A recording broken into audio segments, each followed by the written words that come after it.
Hallelujah.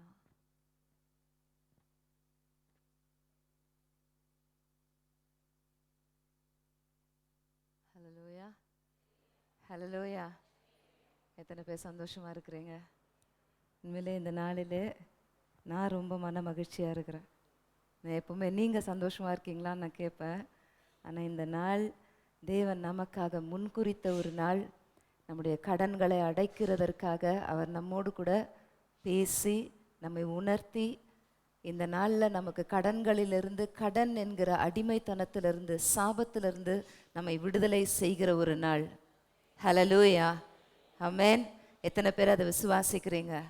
ஏன்னா நாங்கள் கடனில் இருக்கும் பொழுது இந்த மாதிரி ஏதாவது ஒரு தலைப்போடு ஒரு மெசேஜ் இருந்துச்சுன்னா எல்லா வேலையும் நிறுத்திட்டு நோட்டும் கையுமா உட்காந்து ஃபஸ்ட்டு அந்த மெசேஜை கேட்பேன். நான் என்ன பண்ணணும், நான் என்ன பண்ணணும், இந்த கடன்லேருந்து நான் வெளியே வரத்துக்கு என்ன பண்ணணும், எனக்கு பேசுங்கப்பா, எனக்கு ஏதாவது சொல்லுங்கப்பா அப்படின்னு சொல்லி.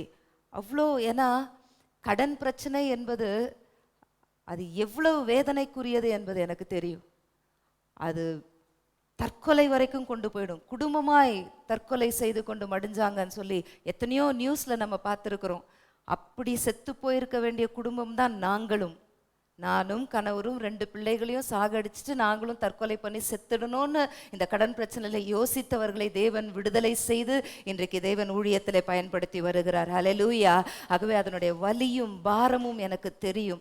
ஆகவே இந்த நாளிலே கடன் பிரச்சனையில் இருக்கிறவர்களுக்காக தேவன் முகமுகமாய் பேச போகிறார். இன்றைக்கு நம்மோடு கூட பேசி நம்மை அதிலிருந்து தேவன் விடுதலை செய்ய போகிறார். எத்தனை பேர் அதை விசுவாசிக்கிறீங்க?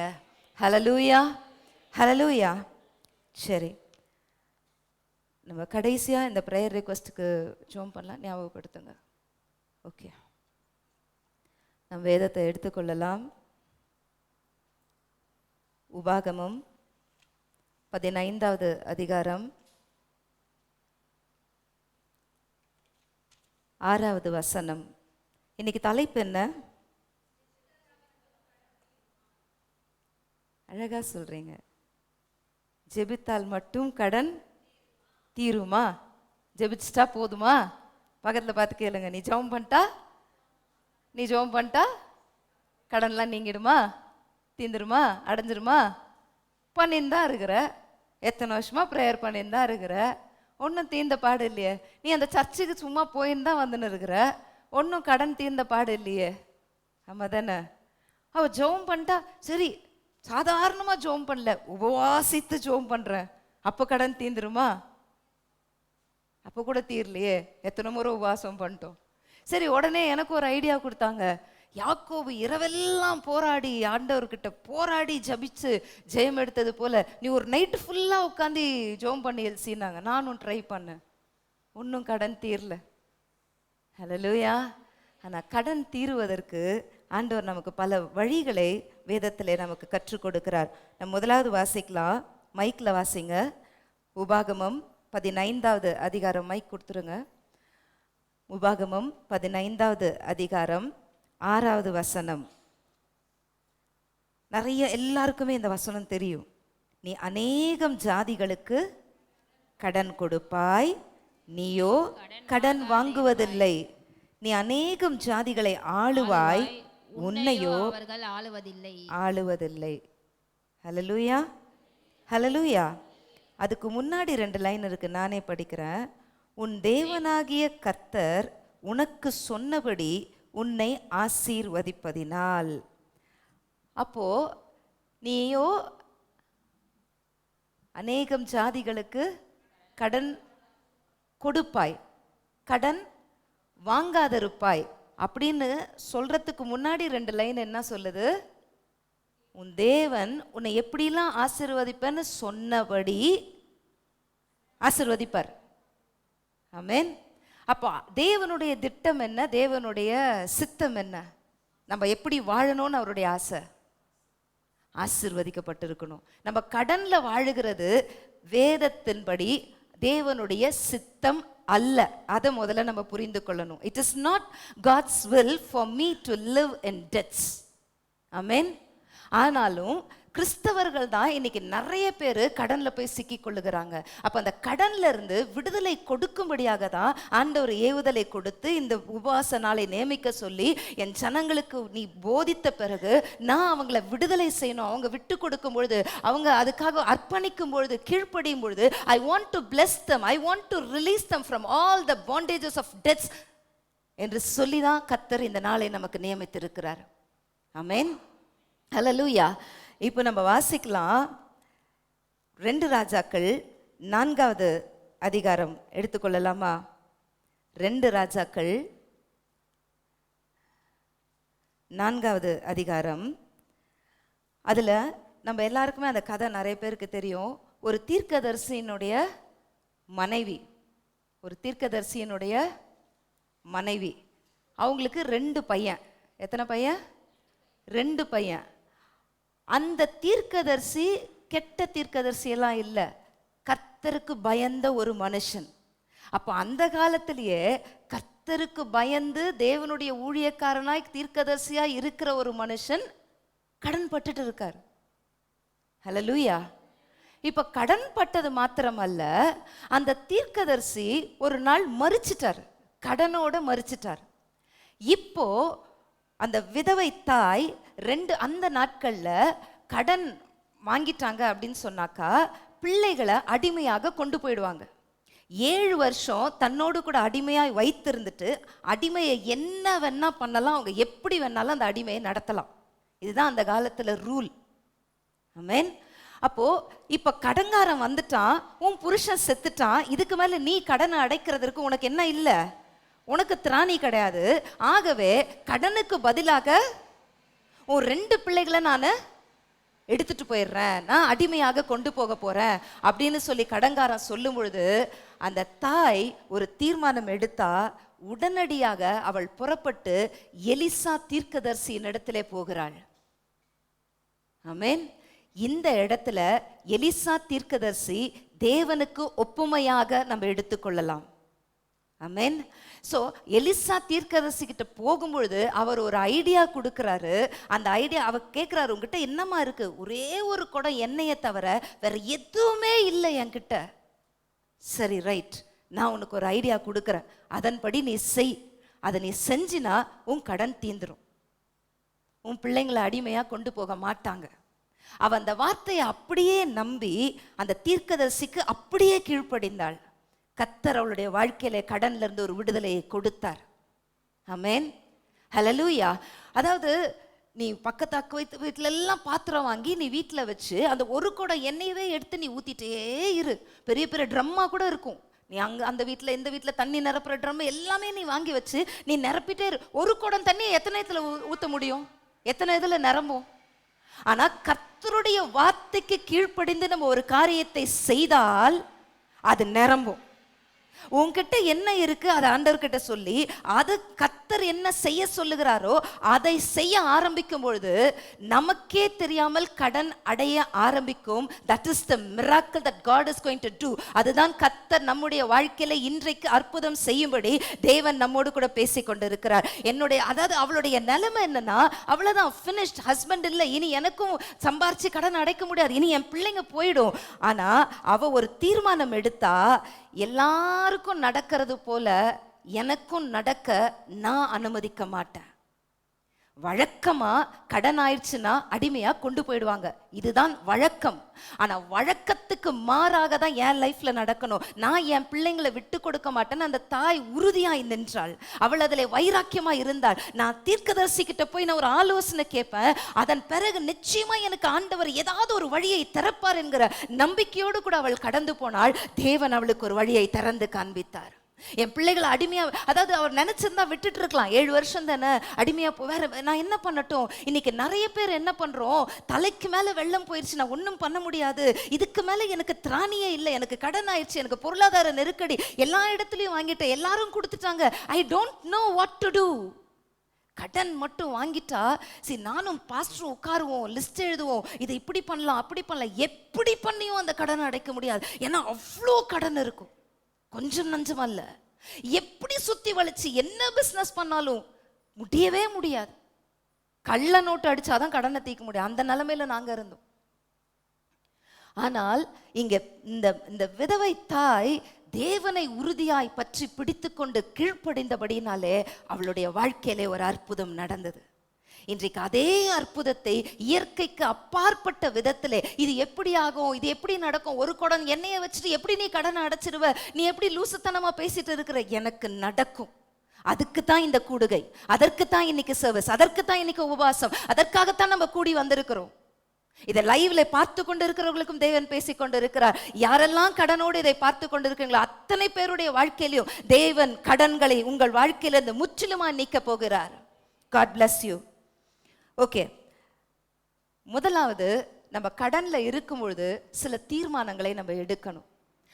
நானும் பாஸ்டரும் ஆரம்ப நாட்களில் ஒரு புக்கு படிக்கும்போது பழமொழிகள் 1000 என்கிற புத்தகத்தில் ஒரு நல்ல ஒரு பழமொழி என்னன்னா, தேவையானதை வாங்காதே.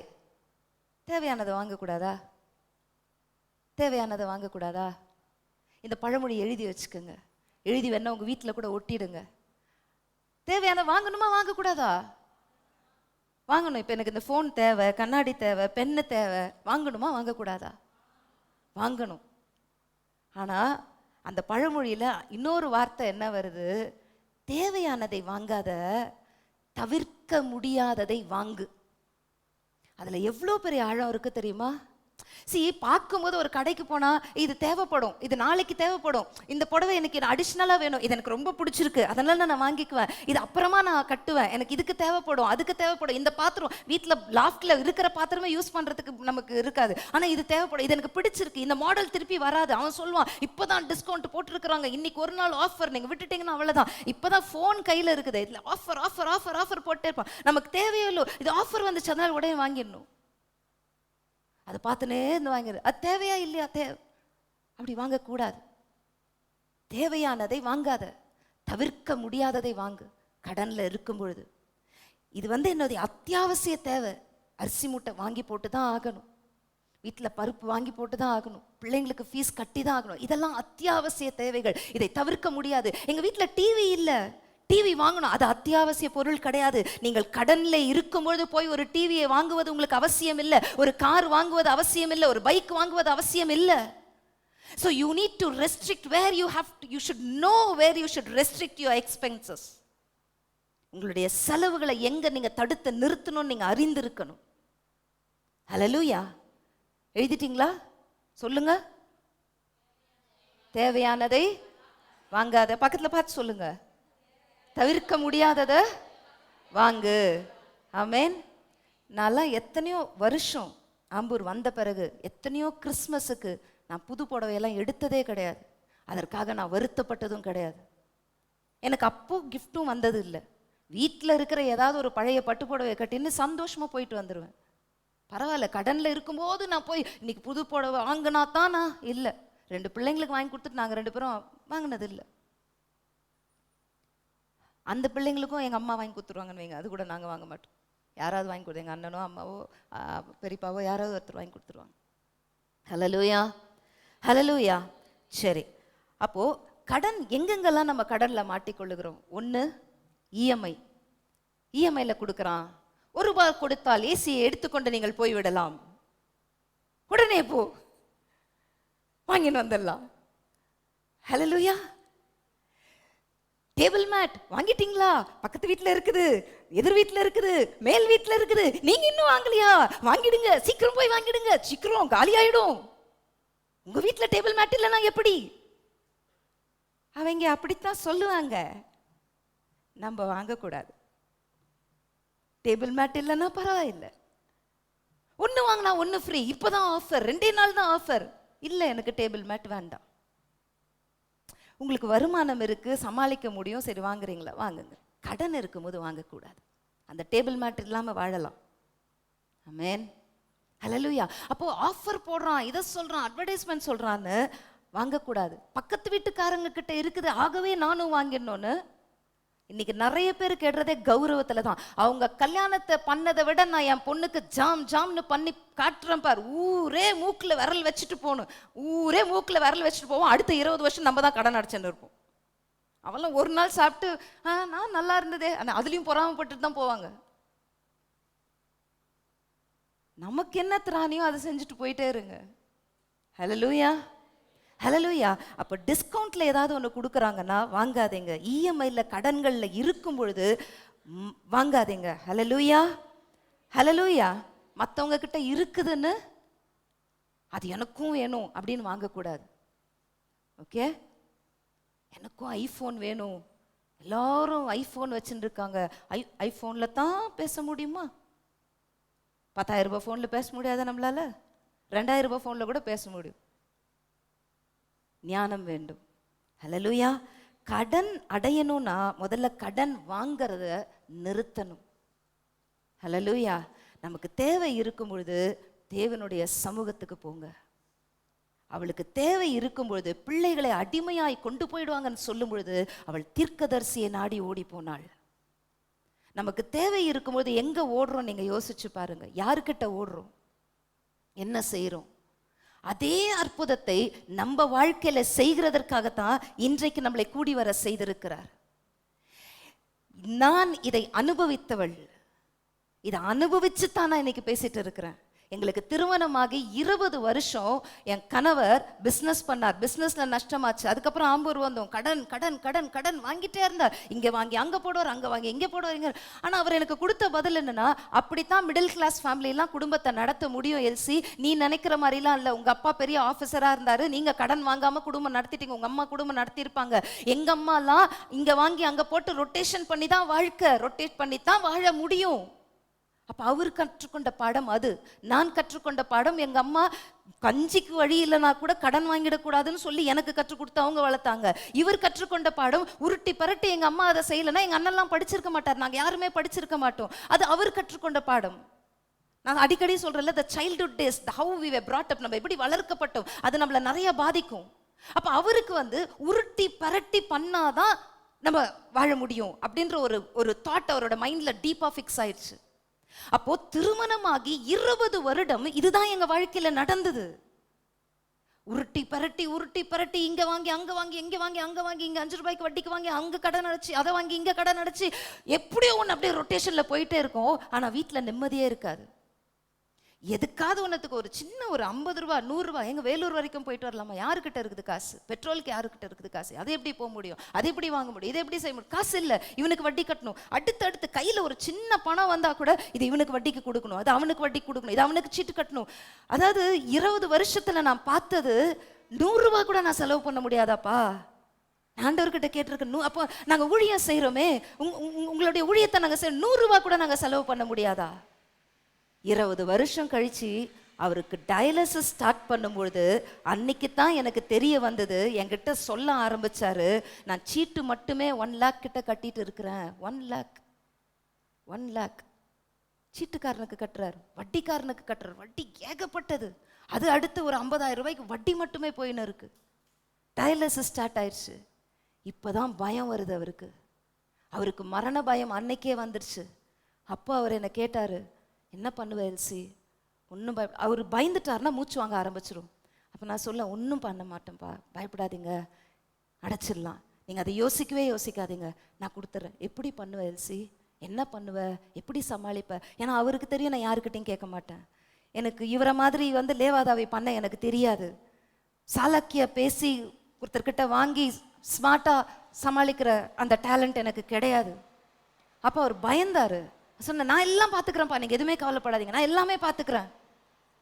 எங்கள் பெட்ரூம் உள்ள அவரை விட்டுட்டு பக்கத்து ரூம் உள்ள, அப்போ ஜெஸ் பெங்களூர்ல இருந்தா, ஜானிஸ் சென்னையில் படிச்சுட்டு இருந்தா, அவங்க ரூம் உள்ள போயிட்டு நான் நேர் முழங்காலில் நின்று 2 கையும் தூக்கி கதறி அழ ஆரம்பிச்சிருவேன். எனக்கு தெரியாது, நான் என்ன பண்ணணும்னு எனக்கு தெரியல. அவர் பயந்துருவாரு, இப்போ கடனை அடைக்கணும், நீங்கள் ஏதாவது செய்யுங்கப்பா, எனக்கு கேட்க தெரியாது, யாருக்கிட்டையும் எனக்கு கைமாத்தா வாங்க தெரியாது, எனக்கு என்ன பண்ணணும்னு தெரியல, நீங்க எனக்கு உதவி செய்யுங்க. அதாவது அந்த 7 வருஷத்துல தேவன் எங்களை மிகவும் அற்புதமாய் நடத்தினார். ஒவ்வொரு மாதமும் அற்புதமா எங்க அக்கௌண்ட்ல எப்படிதான் காசு வருதுன்னே தெரியாது. நாங்கள் ஜஸ்ட் மெடிக்கலுக்கு அன்னைக்கு ஹாஸ்பிட்டல் போகிறோம் அப்படின்னா திடீர்னு யாராவது ஒருத்தர் 10,000 அனுப்புவாங்க, 25,000 அனுப்புவாங்க, திடீர்னு 30,000 ரூபாய் அனுப்புவாங்க. எப்படி வருதுன்னே தெரியாது. எங்கே இருந்தாங்க இவங்கெல்லாம், எப்படி ஒளிஞ்சிட்டு இருந்தாங்க தெரியாது. ஆனால் 2 பேரும், அப்பா நீங்கள் பயப்படாதீங்க, நம்ம ஜோம் பண்ணலாம், கர்த்தர் சந்திச்சிருவார், ஜோம் பண்ணலாம், கர்த்தர் சந்திச்சிருவார், நம்ம விசுவாசிக்கலாம், கர்த்தர் சந்திச்சிருவார். இதை சொல்ல சொல்ல நம்ம தலைக்கு மேலே வெள்ளம் போயிடுச்சு, திராணிக்கு மிஞ்சி கடன் ஆயிடுச்சு, இனி மரணம் ஒன்றுதான் வழி அப்படின்னு சொல்லும் பொழுது அங்க கர்த்தர் ஒரு வழியை திறக்க செய்வார். That is the miracle that God wants to do for you and me. கர்த்தர் பெரிய காரியங்களை நம்முடைய வாழ்க்கையிலே நிச்சயமாய் செய்வார். Hallelujah, hallelujah. எப்படி நடக்கும்னு யோசிக்காதீங்க. If only we obey. ஆமென். அதன் பிறகு அந்த 7 வருஷத்துல, அதுல ஒரு 5 வருஷத்துல நான் கணக்கு எழுதி பார்த்து, அவர் இருக்கும்போதே நான் அவர்கிட்ட கணக்கு சொன்னேன், அப்பா இந்த 5 வருஷத்துல கிட்டத்தட்ட 21 லட்சத்துக்கு மேல மெடிக்கல் எக்ஸ்பென்ஸ் ஆயிருக்குது நம்மளுக்கு. ஆனா கர்த்தர் தேவைகளை சந்தித்தார். 28 லட்சத்துக்கு மேல சைமல்டேனியஸா ஒரு பக்கம் வியாதி, மெடிக்கலுக்கு நாங்க செலவு பண்ற அதே டைம்ல இன்னொரு பக்கம் கடனை அடைத்து கொண்டே வருகிறோம். ஆனா இதற்காக எங்கேயுமே யாருக்கிட்டையுமே கடன் வாங்கல, மெடிக்கலுக்காகவும் வாங்கல, எதற்காகவே வாங்கல, கடனை அடைக்கணுன்றதுக்காகவும் வாங்கல. எங்களுடைய மூலதனம் எல்லாம் என்னன்னா கண்ணீரின் ஜெபம், அவ்வளவுதான். ஏன்னா உலகத்தையே படைச்சவர் நம்முடைய ஆண்டவர், அவர் ஐஸ்வர்ய சம்பந்தர். அவர்கிட்ட இல்லாததையா வேற எவனோ நமக்கு கொடுத்துட போறான்? யாருக்கிட்ட போய் ஈவன் எனக்கு உதவி செய்யக்கூடியவர்கள் யாராவது, நீ எவ்வளவு வேணா கேளுமா, நான் தரேன்னா கூட நான் அன்னைக்கு பயந்துருப்பேன் வாங்கறதுக்கு. ஏன்னா நான் எப்படி திருப்பி கொடுப்பேன் எனக்கு தெரியாது. அதுக்கு அவரே கொடுத்துட்டாருன்னா பிரச்சனை இல்லைல்ல. இன்னைக்கு இந்த விதவைக்கு பிரச்சனை கிடையாது, ஒரு குடம் என்னதான் இருக்குது, சரி நான் சொல்றதை செய், அவ வார்த்துட்டே வந்தா, அதுக்கப்புறம் அதை வித்துட்டு நீயும் சாப்பிடு, கடனை அடைச்சிடு, அதுக்கப்புறம் நீ பிழைச்சிக்கோ. ஹல்லேலூயா. என் லைஃப்ல அனுபவிச்சதை தான் நான் உங்களோட பேசிக்கொண்டு இருக்கிறேன். ஆனால் கடன் வாங்கி கொண்டே இருக்கிற வரைக்கும் எங்க கடன் அடையவே இல்லை. தேவனால உள்ள இன்டர்ஃபியர் ஆக முடியல. ஒன்று. இன்னொன்று, சர்ச்லயே நம்ம பாஸ்டர் இந்த வார்த்தையை சொல்லியிருக்காரு. எத்தனை பேர் அதை கவனிச்சிங்கன்னு எனக்கு தெரியல. நான் நினைச்சேன் என் குடும்பத்தையும் என் ஊழியத்தையும் நான் தான் நடத்துறேன், உனக்கு ஒன்றும் தெரியாது, நீ அமைதியாரு, நீ சும்மா இரு, என் ஒய்ஃபை பார்த்து எப்பவுமே சொல்லிடுவேன், உனக்கு தெரியாது. ஸோ எல்லாமே நான் தான் டிசிஷன் மேக்கர், நான் தான் எல்லாமே பண்ணிட்டு இருந்தேன். ஆனால் கடன் மேலே கடன் தான் ஏறிட்டு இருந்தது தவிர எதுவுமே அடையலை. ஆனால் எனக்கு என்னைக்கு டயாலிசிஸ் ஸ்டார்ட் பண்ணமோ 2 பேரும் சேர்ந்து ஷேர் பண்ணி ஒரு மனமாய் கை கோர்த்து ஜெபிக்க ஆரம்பித்தோமோ அன்றையிலிருந்து தான் தேவன் எங்கள் வாழ்க்கையில இடைப்பட ஆரம்பித்தார். அது வரைக்கும் ஊழியம் செய்தோம். தப்பு செஞ்சாரா? இல்ல. குடிச்சாரா, அழிச்சாரா, பொம்பளைங்க கிட்ட போனாரா, இல்ல வேற ஏதாவது பண்ணாரா? எந்த தவறுமே செய்யல, ஊழியம் மட்டும்தான் செய்து கொண்டிருந்தா. இந்த தீர்க்கதரிசி தேவனுக்கு பயந்த மனுஷன் தான், ஆனா கடன் ஆயிட்டாரு. எப்படியோ கடன் ஆயிட்டாரு. ஹல்லேலூயா. அப்போ அப்படிதான் கடன் ஆயிட்டோம்னாலும் அதுல இருந்து விடுதலை செய்ய தேவன் காத்து கொண்டிருக்கிறார். அவரால் விடுதலை செய்ய முடியும். ஆமென். எத்தனை பேர் அதை விசுவாசிக்கிறீங்க? தேவன் எனக்காக விடுதலையை செய்வார், எனக்கு விடுதலையை கொடுப்பார். இந்த நாள்ல ஒரு தீர்மானம் எடுங்க, என் கடன்களை தேவன் அடைப்பார். என்னை கையேந்த விடமாட்டார், என்னை தலைகுனிய விடமாட்டார், அவமானப்படமாட்டேன். தேவன் என் தலையை நிமிர பண்ணுவார். ஹல்லேலூயா, ஹல்லேலூயா. சரி, நம்ம எடுத்துக்கொள்ளலாமா? சங்கீதம் 37வது சங்கீதம் 21வது வசனம். அவங்க மைக் வால்யூம் கொஞ்சம் குறைச்சிருங்க.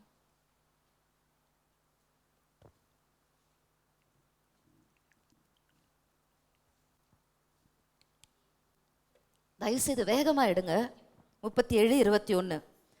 துன்மார்கன் கடன் வாங்கி செலுத்தாமற் போகிறான், நீதிமானோ இறங்கி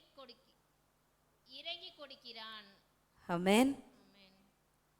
ஒரு நிமிஷம் ஜானி, உனக்கு ஒரு மெசேஜ் அனுப்பிச்சிருக்கேன், அதை பார்த்துட்டு உடனே.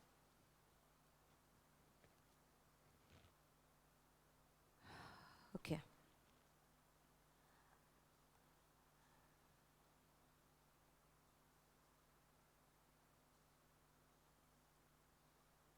துன்மார்க்கனோ கடன் வாங்கி செலுத்தாமற் போகிறான். துன்மார்க்கன். அப்போ கடன் வாங்கி செலுத்தாதவனுக்கு வேதம் என்ன பேர் சொல்லுது? துன்மார்க்கன். நான் கடன் வாங்கிட்டு நான் செலுத்தாம இருக்கிறேன் அப்படின்னா எனக்கு பேர் என்ன? துன்மார்க்கன். ஹல்லேலூயா. அடுத்த வசனம் வாசிங்க. நீதிமொழிகள் 22:17. நீதிமொழிகள் 22:7. ஐஸ்வர்யவான் தரித்திரனை ஆளுகிறான், கடன் வாங்கினவன் கடன் கொடுத்தவனுக்கு அடிமை. நம்ம ஒருத்தர்கிட்ட கடன் வாங்கிட்டோம்னாலே அவங்களுக்கு நம்ம அடிமையாய் போயிட்டோன்னு அர்த்தம். ஆமென். கடன் கொடுக்குறவன் என்னெல்லாம் கேட்குறான், ஒரு பெரிய ஒரு கத்தையாக நோட்டு வச்சுக்கிறான். இஎம்ஐயில் எதனா வாங்குறீங்கல்ல, வாங்கும்போது ப்ராமிசரி நோட்டு அது இதுன்னு எல்லாத்தையும் போட்டு இதில் செய்யணும் அதில் செய்யணும். எங்கள் அம்மா ஒரு மாதிரி ஆட்டோ வாங்கினாங்க, ஒரு 100 கையெழுத்து வாங்கிட்டான்.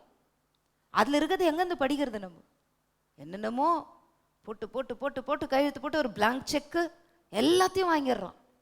வட்டி மேலே வட்டி, அவன் வட்டி அவ்வளோ வாங்குறதுக்கு நம்ம கிட்ட அவ்வளோ அடிமைத்தனம். So we become slaves. நம்மளே போய் அடிமைத்தனத்துக்குள்ள விட்டுடுறோம் நம்ம. ஹல்லேலூயா, ஹல்லேலூயா. நம்ம கடன் வாங்கும்போது சிலர் திருப்பி கொடுக்க முடியாதுன்னு தெரிஞ்சே கடன் வாங்குவாங்க.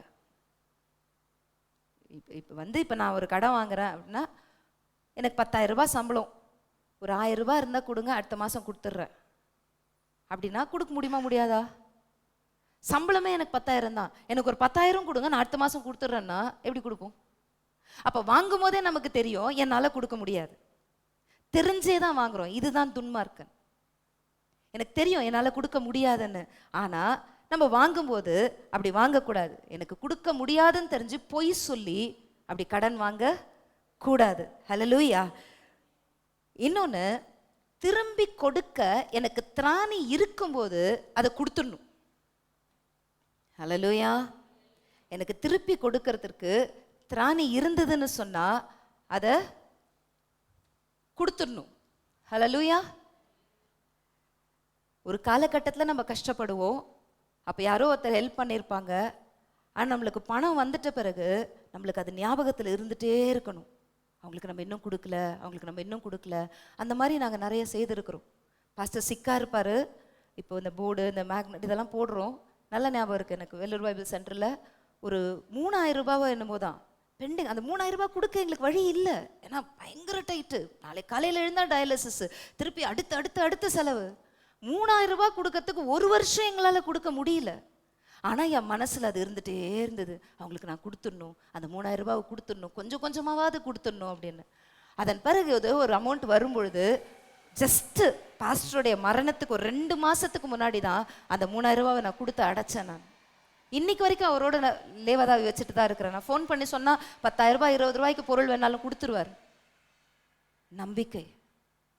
ஸோ நமக்கு அந்த எண்ணங்கள் இருக்கணும், திருப்பி கொடுத்துடணும். நம்ம ஆசீர்வதிக்கும் போது திருப்பி கொடுத்துடணும், அந்த எண்ணங்கள் இருக்கணும். ஹல்லேலூயா. அதாவது அடிக்கடி நம்ம பாஸ்டர் இதை சொல்லியிருக்கிறார். டிஜிஎஸ் தினகரன் ஐயா அவர் ஒரு வாத்தியாராக வேலை செய்யும் பொழுது ஊட்டியில் அவர் ஊட்டிக்கு டூர் கூப்பிட்டு போனாராம் பிள்ளைங்கள. ஊட்டிக்கு டூர் கூட்டிகிட்டு போயிட்டு ஒரு காஃபி ஷாப்பில் நிறுத்தி எல்லாரும் காஃபி குடிச்சாங்களாம். குடிச்சது 40 காஃபி.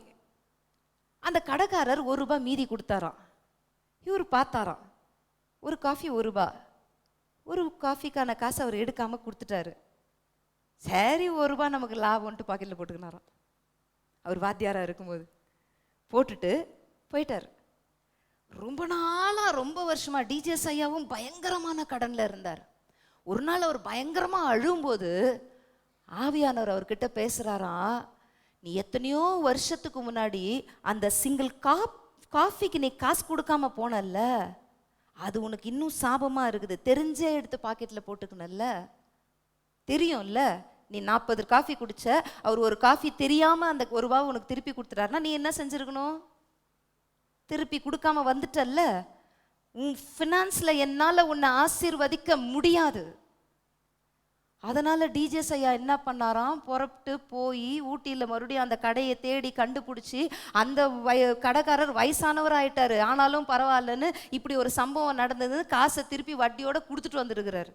அதன் பிறகு அவருடைய வாழ்க்கையில் ஃபினான்ஸில் அவ்வளோ பெரிய ஃப்ளோ இருந்துதான், கடன் கொஞ்சம் கொஞ்சமாக அடைய ஆரம்பித்தது. ஹல்லேலூயா. நம்ம உள்ளத்துல ஒரு உண்மை இருக்கணும். தேவன் அதை எதிர்பார்க்கிறார். ஹல்லேலூயா. ஓகே, இப்போ வேதத்தின் அடிப்படையில கடன் கடன் வாங்கக்கூடாது சொல்லிட்டாரா? கடன் வாங்கலாமா வாங்கக்கூடாதா? கடன் வாங்கலாமா வாங்கக்கூடாதா? வாங்கக்கூடாது. ரைட். அப்ப கடன் கொடுக்கலாமா?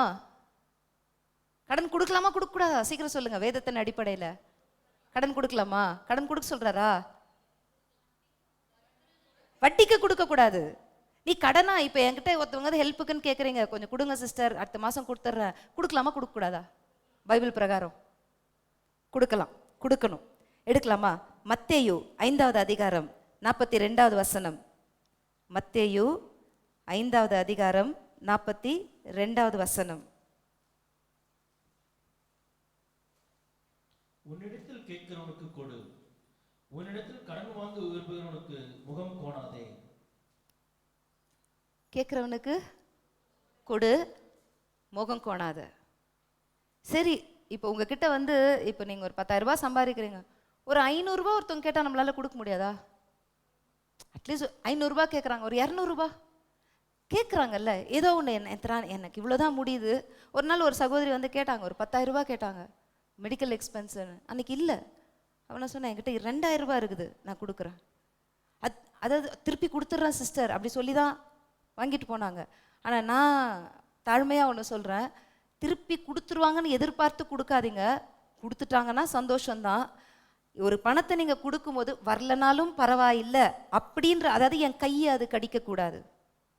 இந்த பணம் எனக்கு வரலனாலும் என்னால் சமாளிக்க முடியும் என்கிற பட்சத்திலே கடன் கொடுக்கலாம். ஆனால் சிலர் ரொம்ப மிஞ்சின நீதிமானா இராதேன்னு பைபிள் சொல்லுது தெரியுமா? ரொம்ப மிஞ்சின நீதிமானா இருந்து இவங்க கிட்ட சொல்லி அவங்களுக்கு ரெக்கமெண்ட் பண்ணி இவங்க கிட்ட இந்த நகையை வாங்கி, சிஸ்டர் நீங்கள் ரொம்ப கஷ்டப்படுறீங்க, உன் பிள்ளைக்கு ஃபீஸ் கட்டணும், இந்த நகையை வச்சு நீ அடமானம் வச்சு எப்படியாவது நீ கட்டு.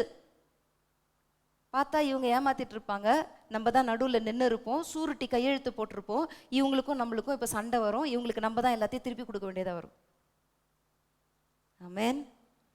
கடன் வாங்கும்போது உடன்படாது, சூருட்டி போடக்கூடாதுன்னு பைபிளில் தெளிவாக சொல்லியிருக்கு. சூருட்டி கையெழுத்தெல்லாம் யாருக்கும் போட்டுன்னு இருக்கக்கூடாது. அப்போ இவ்வளோ நம்ம க்ளோஸாக பழகி என் மேலே நம்பிக்கை இல்லையா? இல்லை, பைபிள் சொல்லுது, அதனால் நான் செய்யலை. உன் மேலே நம்பிக்கை இருக்குது, நான் செய்யக்கூடாது, நான் ஜோம் பண்ணுறேன், நான் வேறு ஏதாவது ஒரு வழி பண்ணுறேன். சில நேரத்தில் சில மனிதர்கள் கோச்சிக்கிட்டா ஒன்றும் பண்ண முடியாது, அதற்காக நம்ம எதுவுமே செய்ய முடியாது. ஹல்லேலூயா. ஓகே, 112வது சங்கீதம் 5-6 வசனங்கள். 112வது சங்கீதம் 5-6 வசனங்கள். இறங்கி கடன் கொடுத்து தன் காரியங்களை நியாயமானபடி நடப்பிக்கிற மனுஷன் பாக்கியவான். அப்போ கடன் கொடுக்கிறவன பைபிள் என்ன சொல்லுது? பாக்கியவான். ஹல்லேலூயா. அவன் என்றென்றைக்கும் அசைக்கப்படாதிருப்பான். நம்மளை எந்த பிரச்சனையும் அசைக்க முடியாது. நீதிமான் இறங்கி கடன் கொடுக்கிறான், அவன் இறங்கி கடன் கொடுப்பான், அதுதான் நீதிமான். அதே 37வது சங்கீதம் 25-26 வசனங்கள் வாசிங்க. நான் இளைஞனாய் இருந்தேன், வாசிங்க. மைக். முதிர் வயதுள்ளவனும் ஆனேன், முதிர் வயதுள்ளவனும் ஆனேன், ஆனாலும் நீதிமான் கைவிடப்பட்டதையும் அவன் சந்ததி அப்பத்துக்கு இறந்து திரிகிறதையும் நான் காணவில்லை. ஒரு நீதிமானாய் இறந்து இறங்கி கடன் கொடுத்துட்டு ஒருவேளை அந்த மனுஷன் கூட செத்து கூட போயிட்டு இருக்கலாம். ஆனா நீதிமானாய் வாழ்ந்த ஒரு மனுஷனுடைய சந்ததி என்னைக்குமே கையேந்த கர்த்தர் விடவே மாட்டார். சந்ததி சந்ததியாய் கர்த்தர் ஆசீர்வதிப்பார். நாம் இன்றைக்கு நீதியாய் வாழும் பொழுது ஆசீர்வாதம் நமக்கு மாத்திரமல்ல, நம்ம பிள்ளைகளுக்கு நம்ம சேர்த்து வைக்கிற மிகப்பெரிய சொத்தே அதுதான். புறஜாதியில இந்து மக்கள் சொல்லுவாங்க தெரியுமா, ஒரு பழமொழி ஒன்று சொல்லுவாங்க,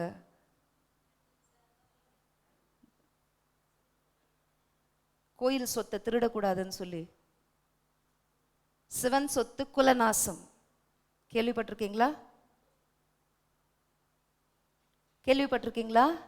ஒரு ஹிந்துஸ்க்கு அந்த பயம் இருக்கும், கோயில் சொத்து எனக்கு வேணாம், கோயில் பணம் வேணாம், அவங்களுடைய நிலத்தடி ஒரு அடி கூட எனக்கு வேணாம். சிவன் சொத்து நான் எடுத்துட்டேனாக்கா, அவங்களுடைய கடவுளுடைய சொத்தை எடுத்துட்டாக்கா என் குலமே நாசமா போயிடும்ன்ற பயம் அவங்களுக்கு இருக்கு. இன்னைக்கு தொழில் செய்யும் பொழுது நிறைய நேரம் கிறிஸ்தவர்கள் இவங்க கிட்ட நம்ம இந்த வேலையை கொடுக்கலாம், இவங்க பழைச்சிக்கிட்டோம் அப்படின்னு நம்ம சொல்லும் பொழுது அநேக வேலைகளிலே கிறிஸ்தவர்களுக்கு தான் செய்கிற அந்த தொழில் மேல பயம் கிடையாது. ஆனா புறஜாதிகளுக்கு என்ன பயம் என்ன இருக்குது அப்படின்னு சொன்னா, அவங்களுக்கு செய்யும் தொழிலே தெய்வம். நம்ம ஆண்டவர் கிருபை உள்ளவர், இரக்கம் உள்ளவர், எனக்கு ஆண்டவர் மட்டும் போதும், வேற எதுவுமே, எல்லா ரூல்ஸ் அண்ட் ரெகுலேஷன்ஸ் எல்லாம் அவர் உடைச்சிட்டாரு. இல்ல, அவனுக்குள்ள ஒரு பயம் இருக்கு. செய்யும் தொழிலே தெய்வம். அந்த தொழிலை நீ உண்மையா உத்தமமா நீ செய்த அப்படின்னு சொன்னா உன் தொழிலை கர்த்தர் ஆசீர்வதிப்பார். நீ கையிட்டு செய்யும் வேலையிலெல்லாம் உன் தேவனாகிய கர்த்தர் உனக்கு ஆசீர்வாதம் கட்டளையிடுவார். அடுத்த வசனம் வாசிங்க. அதே அவன் நித்தம் இறங்கி கடன் கொடுக்கிறான், அவன் சந்ததி ஆசீர்வதிக்கப்படும். ஆமென். அவன் நித்தம் இறங்கி கடன் கொடுக்கிறான். யார் கேட்டாலும் கொடுத்துருவார் சார். அவர் பிழைக்க தெரியாதவர். அவன் நித்தம் இறங்கி கடன் கொடுக்கிறான். ஹல்லேலூயா. வாசிங்க மறுபடியும். அவன் நித்தம் இறங்கி கடன் கொடுக்கிறான், அவன் சந்ததி ஆசீர்வதிக்கப்படும். ஆமென். அவன் சந்ததி ஆசீர்வதிக்கப்படும். ஹல்லேலூயா. நீதிமொழிகள் 19வது அதிகாரம் 17வது வசனம் வாசிக்கலாம். நீதிமொழிகள் 19வது அதிகாரம் 17வது வசனம். ஏழைக்கு இறங்குகிறவன் கர்த்தருக்கு கடன் கொடுக்கிறான், அவன் கொடுத்ததை அவர் திரும்ப கொடுப்பார். நம்மளுக்கெல்லாம் எவ்வளோ பெரிய பாக்கியத்தை கர்த்தர் கொடுத்துருக்கிறார் பாருங்க. நான் இந்த வசனத்தை படிக்கும்போது யோசிப்பேன், ஏசப்பாவுக்கே கடன் கொடுக்கிற அளவுக்கு கர்த்தர் நம்மளுக்கு ஒரு பெரிய வாய்ப்பை கொடுத்துருக்கிறார். எப்படி? நான் ஒரு ஏழைக்கு மனமிறங்கி நான் கடன் கொடுத்துட்டேன் அப்படின்னா நான் ஏசப்பாவுக்கே கடன் கொடுத்ததா அர்த்தம். அதை அவர் எனக்கு நிச்சயமாய் திரும்ப தருவார். அவர் யாருக்கும் கடனாளியா இருக்கவே மாட்டார். ஸோ ஏழைக்கு செய்யும் பொழுது அதை ஒரு மன நோவோடெல்லாம் செய்யக்கூடாது, சந்தோஷமாய் செய்யணும். எடுத்துக்கொள்ளலாம். உபாகமம் 15வது அதிகாரம் 8ஆம் வசனம். உபாகமம் 15வது அதிகாரம் 8வது வசனம். அவனுக்கு உன் கையை தாராளமாய் திறந்து அவனுடைய அவசரத்தின் நிமித்தம் அவனுக்கு தேவையானதை கடன் கொடுப்பாய். யாருக்கு? உன் தேவனாகிய கர்த்தர் உனக்கு கொடுக்கும் தேசத்தின் எந்த வாசலிலும் உன் சகோதரரில், அதுக்கு மேல இருக்கிற வசனம் வாசிச்சுட்டு இருக்கேன், எளியவனான ஒருவன் இருந்தால், உன் சகோதரரில் எளியவனான ஒருவன் இருந்தால், எளியவனாகிய உன் சகோதரனுக்கு, நானே வாசிக்கிறேன், உன் சகோதரனுக்கு உன் இருதயத்தை நீ கடினமாக்காமலும், எளியவனாகிய ஒரு சகோதரன் உன் மத்தியில் இருந்தால் அவனுக்கு என்ன பண்ணக்கூடாது? உன் இருதயத்தை அவனுக்கு கடினமாக்காமலும் உன் கையை மூடாமலும். ஹல்லேலூயா. உன் கையை மூடாமலும் அவனுக்கு உன் கையை தாராளமாய் திறந்து அவனுடைய அவசரத்தின் நிமித்தம் அவனுக்கு தேவையானதை கடன் கொடுப்பாயாக. ஹல்லேலூயா. அவன், அடுத்த வசனம், உன்னை குறித்து கர்த்தரை, அதாவது ஒருவேளை கொடுக்கல அப்படின்னா உன் ஏழை சகோதரனுக்கு கொடாமல் மறுத்து, பாதியிலிருந்து வாசிக்கிற 9வது வசனம், உன் ஏழை சகோதரனுக்கு கொடாமல் மறுத்து அவன் மேல் வன்கண் வைக்காதபடிக்கும், அவன் உன்னை குறித்து கர்த்தரை நோக்கி அபயமிடாதபடிக்கும் எச்சரிக்கையாயிரு. அப்படி செய்வாயானால் அது உனக்கு பாவமாய் இருக்கும். யோசிச்சிருக்கிறோமா இதெல்லாம்? நமக்கு ஒரு வீடு இருக்குது, ஒரு வேலை இருக்குது, நம்ம பெரிய பணக்காரங்க இல்லை, ஆனால் நமக்கு கொஞ்சம் முடியும்ல. ஸோ ஏன் ஏழைக்கு செய்யணும் அப்படின்னா, ஒருவேளை யாராவது ஒருத்தர் நம்மளை பார்த்து ஏங்குறாங்க, அவங்க டெய்லி ஒரு ட்ரெஸ் போட்டுட்டு வராங்க, நம்மளுக்கு இல்லை நம்மளால் வாங்க முடியல, இவ்வளோ நகை போட்டுட்டு வராங்க, நம்ம இவ்வளோ கடனில் இருக்கிறோம், ஒருவேளை கூட பிறந்த அண்ணனாக இருக்கலாம், மற்ற ஒரு ரொம்ப க்ளோஸ் ரிலேட்டிவ்ஸாக இருக்கலாம், நம்ம ஃபேமிலியில் யாரோ ஒருத்தர் ரொம்ப கஷ்டப்படலாம், இந்த கிறிஸ்மஸ்க்கு அவங்களுக்கு ட்ரெஸ் வாங்க கூட அவங்களுக்கு வழி இல்லை, நம்ம நல்லா சூப்பராக பட்டு புடவை 10,000 ரூபாய்க்கு வாங்கிட்டோம், அட்லீஸ்ட் ஒரு 500 ரூபாய்க்கு ஒரு புடவை அந்த ஏழை வீட்டுக்கு ஒரு 2000 ரூபாய் கையில் கொடுத்து நீங்களும் உங்கள் பிள்ளைங்களை ஏதாவது வாங்கிக்கோங்க. அதை சொல்லும்போது கர்த்தர் ஆசீர்வதிப்பார். ஒரு வேளை நம்ம குடும்பத்தில் யாரோ ஒருத்தவங்க எளியவர்களாக இருந்து நம்மளை கர்த்தர் ஓரளவுக்கு ஆசீர்வதித்து நம்ம டாம்பீகமாக நல்லா ட்ரெஸ் பண்ணிட்டு நம்ம போகும்பொழுது அந்த ஏழை சகோதரன் உள்ளுக்குள்ள மனசுக்குள்ள வேதனைப்பட்டு ஆண்டவரை பார்த்து, அவங்க கிட்ட இருக்குதுப்பா, எனக்கு கொடுக்கல, எனக்கு கொடுத்துருக்கலாம்ல, என் கூட பிறந்தவங்க தானே அப்படின்னு அவங்க ஏங்கிட்டாங்கனாலே அது உனக்கு பாவமாய் மாறும் என்று கர்த்தர் சொல்லுகிறார். அது உனக்கு பாவமாய் மாறும். படிச்சிருக்கீங்களா இந்த வார்த்தையை? யோசிச்சிருக்கீங்களா? இதை நான் செய்யலைன்னா அது எனக்கு பாவமாய் மாறிவிடும். அதுக்கு தான் சொல்றது, சர்ச்சில் நம்ம உண்டி கொடுக்குறோம், ஏழைங்களுக்கு செய்யணும், நம்ம ஏழை பிள்ளைகளுக்கு கொடுக்குறோம், gift கொடுங்க, உங்கள் குடும்பத்தில் யாருக்காவது செய்யுங்க, யாருக்காவது ஃபீஸ் கட்டுறதுக்கு காசு கொடுங்க.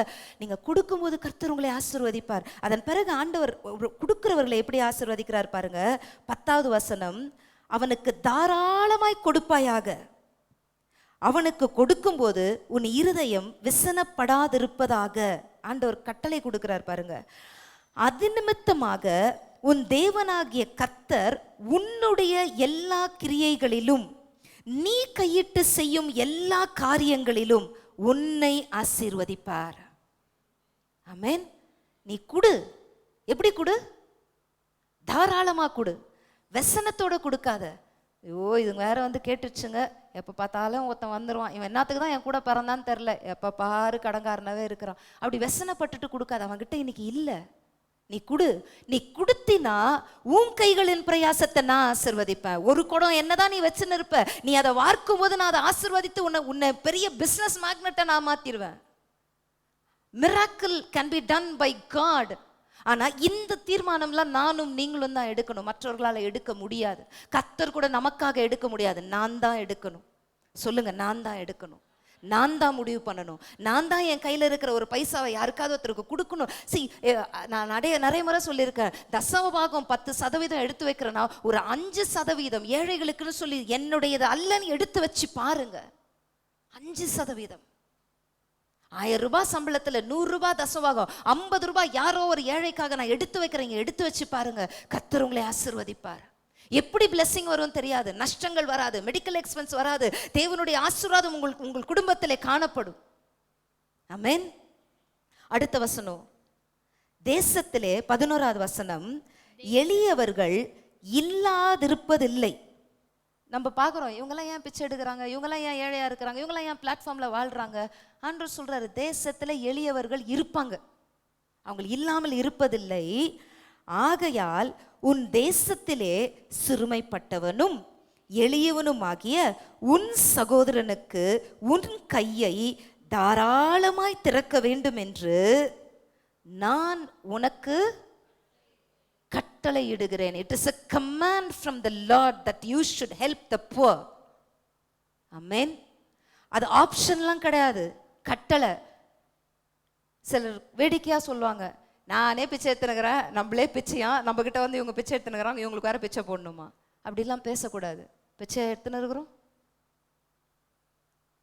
உன் திராணிக்கு தக்கதாக நீ கொடு. உங்களை அப்படி பயங்கரமா அப்படி கர்த்தர் எதிர்பார்க்கல. உங்க திராணிக்கு இவ்வளோ என் சம்பளம், இதுல இவ்வளோ முடியும், யாரோ ஒருத்தருக்கு இது இருந்தா நான் அந்த கடனை அடைச்சிருவேனே, இல்லை, அடைக்க மாட்டோம். இதை கொடுத்தாதான் கடன் அடையும். ஆண்டவர் அங்கே அற்புதம் பண்ணுகிறதற்கு ஒரு வழி உண்டாகும். அதுதான் ஆண்டவர் அந்த வசனத்தில் நமக்கு தெளிவாய் சொல்லுகிறார். இது அது நிமித்தம் 10வது வசனம், நீ தாராளமாக கொடுத்தினா அது நிமித்தம் உன் தேவனாகிய கர்த்தர் உன்னுடைய எல்லா கிரியைகளிலும் நீ கையிட்டு செய்யும் எல்லா காரியங்களிலும் உன்னை ஆசீர்வதிப்பார். வெறும் போர்டு மட்டும், நீ கையிட்டு செய்யும் வேலையில எல்லாம் உன் தேவனாகிய கர்த்தர் உனக்கு ஆசீர்வாதம் கட்டளையிடுவார். மாட்டி மாட்டி நான் கையை நீட்டி அதை பார்த்து ஜோம் பண்றதுனால நான் ஆசீர்வதிக்கப்பட முடியாது. நீ தாராளமாய் கொடுத்துட்டு விசனமாய் கொடுக்காம நீ வந்து இப்போ இந்த வசனத்தை சொல்லி நீங்க கேட்டு பாருங்க, அப்போ உங்க கைகளின் பிரயாசம் ஆசீர்வதிக்கப்படும். ஹல்லேலூயா. இன்றைக்கு ஒரு தீர்மானம் எடுங்க. இதுவரைக்கும் ஒரு வேளை யாராவது கேட்டு நான் கொடுக்காம விட்டுட்டேன். நான் இந்த மெசேஜை வந்து இங்கே எடுக்கிறதுக்கு முன்னாடி இந்த ஜெபத்தை நான் செஞ்சுட்டு வந்தேன். எனக்கு தெரியாமல் ஒரு வேளை யாராவது கேட்டு நான் கொடுக்காம இருந்திருக்கிறேனா, என் திராணிக்கு தக்கதாவது நான் ஒழுங்காக கொடுத்துருக்கிறேனா, அப்படி கொடுக்காம இருந்திருந்தா என்னை மன்னிச்சிருங்க. இனிமே எனக்கு அதில் ஞானத்தை கொடுங்க. கேட்டுட்டு தான் நான் மேலே வந்தேன். ஹல்லேலூயா. அப்போ கடன் கொடுக்கணும். ஹல்லேலூயா. என்ன பண்ணணும்? கடன் கொடுக்கணும். பாஸ்டருக்கு டயாலிசிஸ் முடிச்சுட்டு ஒரு நாள் நாங்கள் காரில் ரிட்டர்ன் ஆகின்னு இருக்கிறோம். அந்த ஒரு 1 or 2 டேஸில் எங்களுடைய தேவைகள் கிட்டத்தட்ட 1 லட்சம். எவ்வளோ? 1 lakh within 2 days நாங்கள் சந்திக்கணும். பாஸ்டர் பயங்கர சிக்கு. டிரைவர் பக்கத்து சீட்டில் பாஸ்டர் மூச்சு வாங்கிட்டே இருக்கிறார், வாமிட் பண்ணிட்டே வந்துன்னு இருக்கிறாரு. என்னை கேட்குறாரு, என்ன பண்ண போகிற எல்சி, என்ன பண்ண போகிற எல்சி, வட்டி கட்டணும், என்ன பண்ண போகிற எல்சி. இல்லைப்பா ஒன்றும் கவலை இல்லைப்பா, நான் பார்த்துக்கிறேன். ஆனால் என்னால் முடியல. எனக்கு அளவுக்கு அதிகமாக அந்த ப்ரெஷர். ஒரு பக்கம் இவருடைய உயிர் எந்த நேரம் என்ன ஆகும் அது ஒரு பயம். அடுத்த பக்கம் எந்த கடங்காரன் எப்போ வீட்டுக்கு வந்து கத்திட்டு போவான் தெரியாது. எப்படி எப்படி கொடுப்போம், எதுவுமே இல்லை. அப்படியே அழுதுகிட்டே கையில் பரலோக தரிசனங்கள் டிஜிஎஸ் ஐயாவுடைய ஒரு புக்கு கையில் இருந்தது. ஆண்டவர் என்கிட்ட பேசிடுங்கப்பா, ஒரு வார்த்தை மட்டும் சொல்லிடுங்க, அது போதும் எனக்கு. அந்த புக்கை சடனாக மிடில் தான் திறந்தேன். டிஜிஎஸ் ஐயாவுக்கு ஈஸ்டருக்கு தன்னோட மகனுக்கு ட்ரெஸ் வாங்க வழி இல்லாத போது ஏஞ்சல் ஒருத்தவங்க கனவுல வந்து அந்த பெட்டியை எடுத்து கவுத்து போட்டு பாரு, அதில் காசு இருக்கும்னு சொன்னாங்களாம். எடுத்து போட்டும் போது அதில் காசு இருந்தது. எக்ஸாக்டாக அந்த மிராக்கில் அந்த அந்த அந்த பேஜை நான் திருப்புறேன், அந்த மிராக்கில் தான் வருது. அதை படித்த உடனே எனக்கு ஒரு நம்பிக்கை வந்துருச்சு. நீங்கள் வேற ஏதாவது என்கிட்ட பேசியிருக்கலாம், பணத்துக்கு சம்மந்தப்பட்டது. இப்படி எனக்கு லட்சக்கணக்கில் நீங்கள் கொடுத்தாலொழிய என் தேவைகளை என்னால் சந்திக்க முடியாதுப்பா, நீங்கள் கொடுத்துருங்க. காரில் பின்னாடி உட்காந்து கண்ணில் தண்ணி வந்துட்டே இருக்கு, அழுதுகிட்டே இருக்கேன். ஆனால் ஸ்தோத்திரம் பண்ண ஆரம்பிச்சிட்டேன். என் தேவையை நீங்கள் சந்திப்பீங்க, என் தேவையை நீங்கள் சந்திப்பீங்க, வெட்கப்பட்டு போக விட மாட்டீங்க. வீட்டுக்கு வந்துட்டோம். அன்றைக்கி ஃப்ரைடே, மேலே ப்ரேயர் நடந்துன்னு இருக்குது. மேலே ப்ரேயர் நடக்குது. இப்போ மத்தியானம் சாப்பாடு மேலே ப்ரேயர் வந்து போனவங்களுக்கு கொடுக்கணும். அப்போ டிரைவர்கிட்ட கடைசியாக 10 ரூபாய் இருந்தது. 500 ரூபாய் எடுத்து அந்த டிரைவர் கையில் கொடுத்து, போய் இவங்களுக்கு எல்லாருக்கும் சாப்பாடு ஒரு பொட்டலம் வாங்கிட்டு வந்துடு, ஆளுக்கு ஒரு பொட்டலம் வாங்கிட்டு 500 ரூபாய்க்கும் சாப்பாடு வாங்கிறதுக்கு கொடுத்துட்டு, க்ளோசிங் ப்ரேயருக்கு அவரை கீழே விட்டுட்டு ரூமில் எடுத்துகிட்டு போய் அவரை விட்டுட்டு கடகடன்னு நான் மேலே வந்தேன். மேலே வந்து ஓகே க்ளோசிங் ப்ரேயர் பண்ணி நம்ம முடிச்சிடலாம் அப்படி சொல்லிட்டு இதை முடிச்சுட்டு, ஒரு பக்கம் பயம், என்ன பண்ண போகிறோம் என்ன பண்ண போகிறோம், அவ்வளோதான். கடைசி 10 அதாவது அந்த நிலைமையெல்லாம் கொஞ்சம் யோசிச்சு பாருங்க. எதுவுமே இல்லை, அடுத்த வேளை சாப்பாட்டுக்கு கூட தெரியாது. கடைசி 10 ரூபா, கண்ணெல்லாம் கலங்குது எனக்கு. என்ன பண்ண போகிறோம்ப்பா தெரில. ஆனால் நீங்கள் ஒரு பக்கம் பயம், ஒரு பக்கம் கலக்கம், ஒரு பக்கம் நான் விசுவாசிக்கிறேன்ப்பா, நீங்கள் செய்வீங்கப்பா. ஆனால் அதே பயத்தோடு அவர் தூங்கிட்டார். கீழே போய் என்னோட ரூமில் உட்காந்து அப்படியே அழுதுகிட்டே இருக்கிறேன். அழுதுட்டு என் ஷெல்ஃப்லேருந்து ஒரு புக்கு எடுத்தேன். வெளியில் புக்கை எடுத்துட்டு அதை திறக்கிறேன். அன்னைக்கு வந்து மேலே ஒரு அம்மா என்ன பண்ணாங்க, அறுவடை பண்டிகையுடைய காணிக்கை என்கிட்ட கொடுத்தாங்க. அதை கொடுத்துட்டாங்க. சரி அதை என்ட்ரி போடலாம் அப்படின்னு சொல்லிட்டு அந்த புக்கை நான் வெளியில் எடுக்கிறேன். உள்ள நிறைய 2000 ரூபாய் நோட்டுங்களாக இருந்தது. 12,000 ரூபாய் அந்த புக்குக்குள்ளே இருந்தது, அந்த நோட்டுக்குள்ளே. ஹல்லேலூயா. 12,000 ரூபாய் எனக்கு பார்த்த உடனே எனக்கு அழையா வந்துருச்சு. 500 ரூபாய் கூட கையில் இல்லை, அதையும் கடைசியாக கொடுத்துட்டேன். இதுக்கு மேலே நான் என்ன பண்ண போகிறேன் அப்படின்னு சொல்லும்போது இந்த 12,000 ரூபாய் வந்த உடனே மறுபடியும் ஆண்டவருக்கு நன்றி சொல்ல ஆரம்பித்தேன். கையளவு மேகத்தை பார்த்துட்டேன்ப்பா, 1,00,000 உங்களுக்கு ஏமாத்துறோம், அது உங்களுக்கு சாதாரண காரியம். இம்மீடியட்டாக அடுத்த வேலை நான் செஞ்சது என்ன தெரியுமா, மாதம் அப்போ ஒரு மிஷினரிக்கு 3,000 ரூபாய் நாங்கள் கொடுத்து கொண்டு இருந்தோம். அடுத்த ஃபோன் அந்த மிஷினரிக்கு அடித்தேன். அந்த மிஷினரிக்கு நான் கொடுக்கணுமே, வீட்டுக்கு வந்து வாங்கிட்டு போயிடுங்க. இம்மீடியட்டாக 3,000 அவர்கிட்ட கொடுத்து அனுப்பிச்சிட்டேன். அந்த பிரதர் வீட்டுக்கு, இந்த நிலமையில கொடுக்குறீங்களே, இந்த நிலமையில தான் நான் கொடுக்கணும், ஏன்னா எனக்கு இன்னும் நிறைய தேவை இருக்குது. எனக்கு கத்தர் கொடுத்துருக்கிறார், நான் இப்போ விதைக்கணும். நான் கொடுத்தாதான் கத்தரால் என் கைகளின் கிரியைகளை அவரால் ஆசீர்வதிக்க முடியும். ஆகவே அதை கொடுத்துட்டு மறுபடியும் உட்காந்து வெயிட் பண்ணுறேன். அடுத்தடுத்து நான் இப்படி மிராக்கிள்ஸ் நான் சொல்லணும்னா, என் லைஃப்பில் கத்தர் பண்ணது 1000 செய்திருக்கிறார். நேரமே பத்தாது. அப்படி கத்தர் அற்புதங்களை செய்து அந்த கடன்களை எல்லாவற்றையும் அடைக்க வைத்தார். ஹல்லேலூயா. நீங்கள் கடன் கொடுங்க, ஆண்டவருக்கு கொடுங்க. உங்களை கத்தர் பிளஸ் பண்ணும் பொழுது அதிலிருந்து எடுத்து தேவனுக்கு கொடுங்க, கடன் கொடுங்க, ஏழைங்களுக்கு கொடுங்க. திரும்ப அவங்க கொடுக்கணும்னு எதிர்பார்க்காதீங்க. கொடுத்தா சந்தோஷம், கொடுக்கலன்னா நெருக்காதீங்க. போய் அவங்கள அவமானப்படுத்தாதீங்க, அவங்க மனதை காயப்படுத்தாதீங்க, விட்டுருங்க. ஜெபம் பண்ணி அவங்க அந்த பணத்தை ஏழைக்கு கடன் கொடுக்கிறவன் கர்த்தருக்கு கடன் கொடுக்கிறான். அவன் கொடுத்ததை அவன் திரும்ப கொடுக்க முடியலனாலும் அவர் உனக்கு திரும்ப கொடுப்பார். அவர் வாக்கு கொடுத்தவர், உண்மையுள்ளவர். இவனை போய் கழுத்தை பிடிச்சி நெருக்கி மரியாதையா கொடுன்னு கேட்கணும்னு அவசியமே இல்லை. அவன் கொடுக்கலன்னா ரொம்ப சந்தோஷப்படுங்க, ஏன்னா அதை பல மடங்கு அதிகமாக்கித்தான் கர்த்தர் நமக்கு கொடுப்பார். ஹல்லேலூயா. நான் ஒரு 1000 ரூபாய் தான் கொடுத்துருப்பேன், அவனால் அந்த 1000 ரூபாவை திருப்பி கொடுத்துருக்க முடியாது. பரவாயில்ல ஆண்டவரே, அவங்க ஏழையாக இருக்கிறாங்க, திருப்பி கொடுக்க முடியல, நான் மன்னிச்சு விட்டுடுறேன்ப்பா, மனசார நான் மன்னிச்சிடுறேன், அதை நான் நினைக்க போகிறதில்ல, நான் கசப்பு வச்சுக்க போகிறதில்ல. கத்தர் பார்ப்பார். நீ 1000 ரூபாய் தானே கொடுத்த, நீ எனக்கு கடன் கொடுத்துருக்கிற, நான் உனக்கு 10,000 திரும்பி கொடுப்பேன். எப்போ எப்போ எந்த ஸ்டேஜில் உங்களுக்கு வேணுமோ அந்த ஸ்டேஜில் கர்த்தர் உங்களுக்கு திரும்ப தருவார், உங்களுக்கு மிராக்கிள் பண்ணுவார். ஹல்லேலூயா. கடைசியாக முதல் காரியம் என்ன பண்ணணும்னு சொன்ன நான், கடன் வாங்கக்கூடாது. 2வது காரியம் கடன் கொடுக்கணும், ஏழைகளுக்கு கொடுக்கணும்.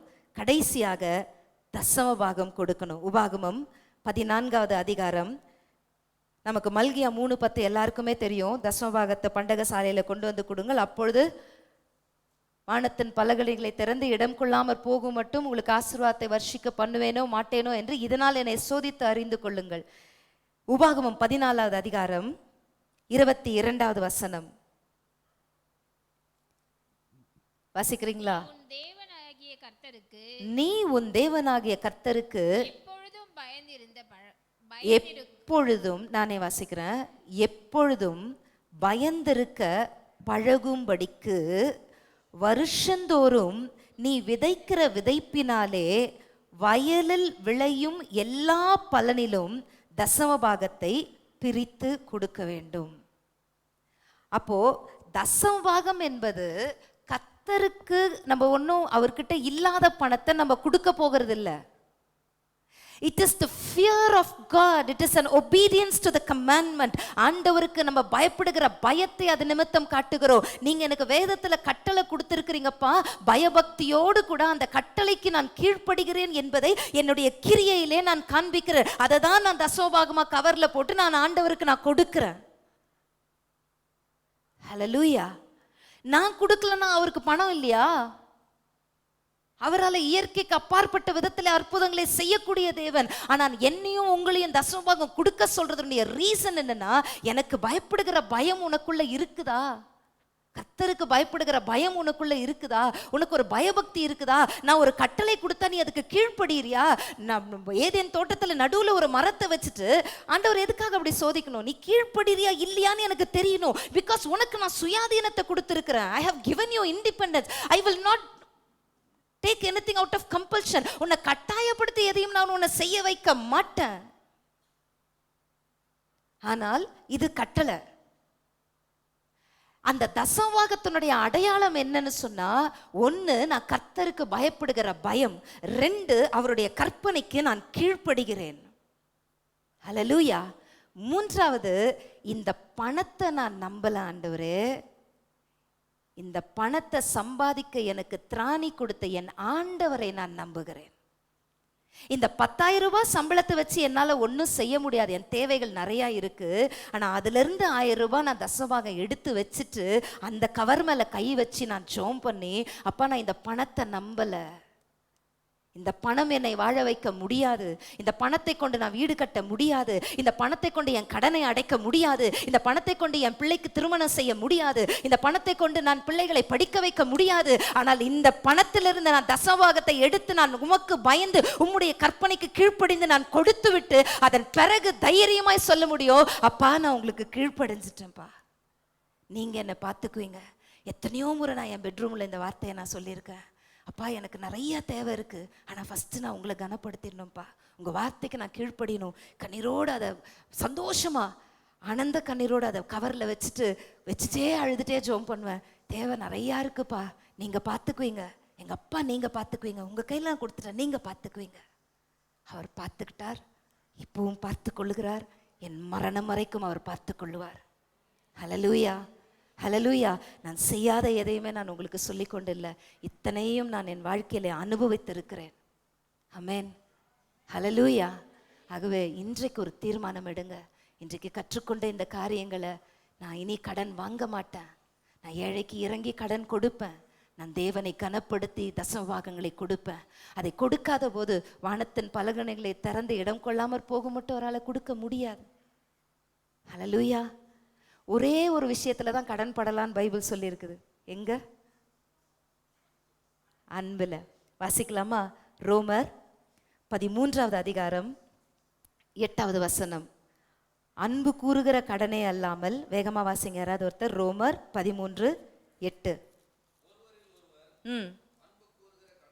ஒருவரில் ஒருவர் அன்பு கூறுகிற கடனே அல்லாமல் மற்றொன்றிலும் ஒருவனுக்கும் கடன்படாதிருங்கள்.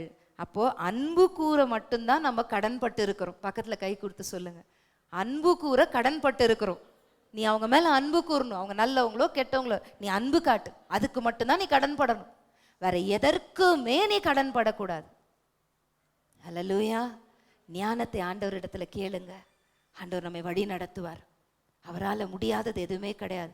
இன்றைக்கு நிச்சயமாய் அந்த ஏழை விதவை தாய் கணவனை இழந்து தீர்க்கதரிசி கடனை வச்சுட்டு போய் 2 பிள்ளைகளை அடிமையாய் கொண்டு போகும்போது அந்த ஏழை தாய் ஒரு தீர்க்கதரிசியை போய் பார்த்து ஆலோசனை கேட்கும்போது அந்த ஆலோசனைக்கு அவள் கீழ்ப்படிந்த உடனே அவளுடைய வாழ்க்கையில அற்புதம் செய்தது போல இன்றைக்கு இந்த தலைப்பை வைத்து ஆண்டவர் உபவாசித்து ஜெபிக்க சொன்னார்னு சொன்ன அந்த வார்த்தையை கனப்படுத்தி கீழ்ப்படிதலோட உபவாசத்தோட இன்னைக்கு வந்து உட்கார்ந்து இருக்கிற உங்களுடைய வாழ்க்கையிலும் என்னுடைய வாழ்க்கையிலும் கர்த்தர் நிச்சயமாய் கடனை அடைக்கிறதற்கு இயற்கைக்கு அப்பாற்பட்ட ஒரு விதத்திலே ஒரு வழியை உண்டு பண்ணி விட்டார். இப்பொழுதே அவர் வழியை ஆயத்தப்படுத்திட்டார். The more you obey, the more miracles is going to take place in your life. நீங்க எந்த அளவுக்கு இந்த வார்த்தைகளை சத்தியத்தை கேட்குறீங்களோ கீழ்ப்படுகிறீங்களோ அந்த அளவுக்கு உங்கள் வாழ்க்கையில அற்புதங்கள் நடந்து கொண்டே இருக்கும்.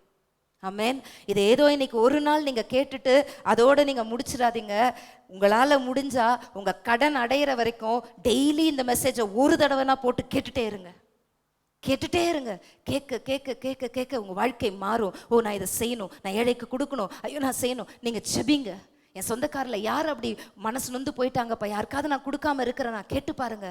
கர்த்தர் உங்களுக்கு வெளிப்படுத்துவார், உங்களோடு பேசுவார், உங்களை நிறைவாய் கர்த்தர் ஆசீர்வதிப்பார். எல்லாரும் எழுந்து நிற்கலாம்.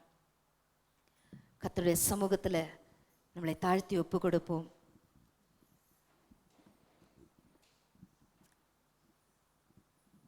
பல நேரங்களில் நான் யாருக்கிட்டையும் கேட்டதில்லை.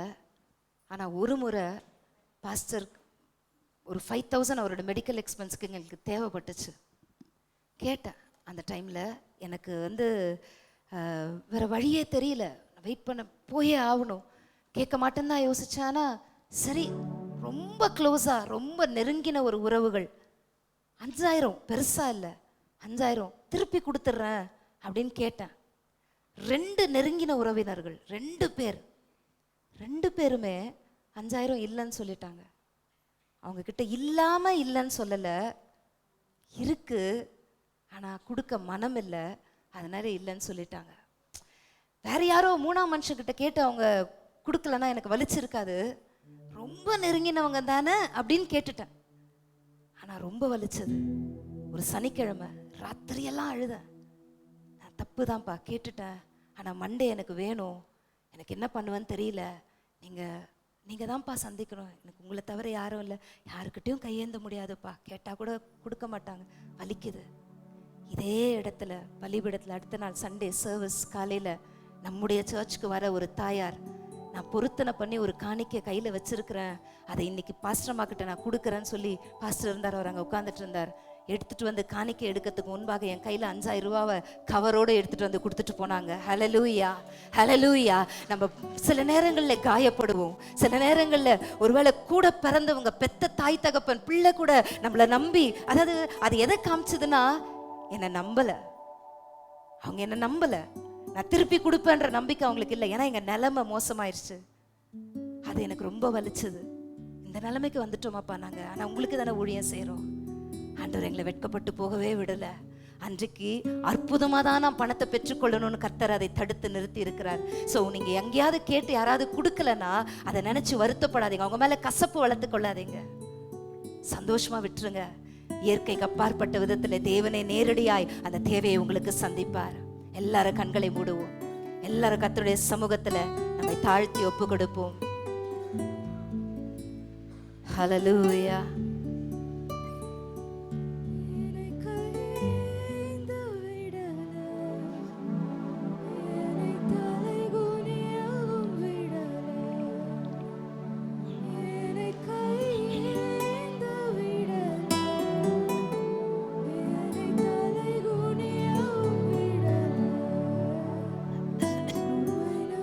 வாழ்பவர்க்கு நீ மாற்றமில்லை.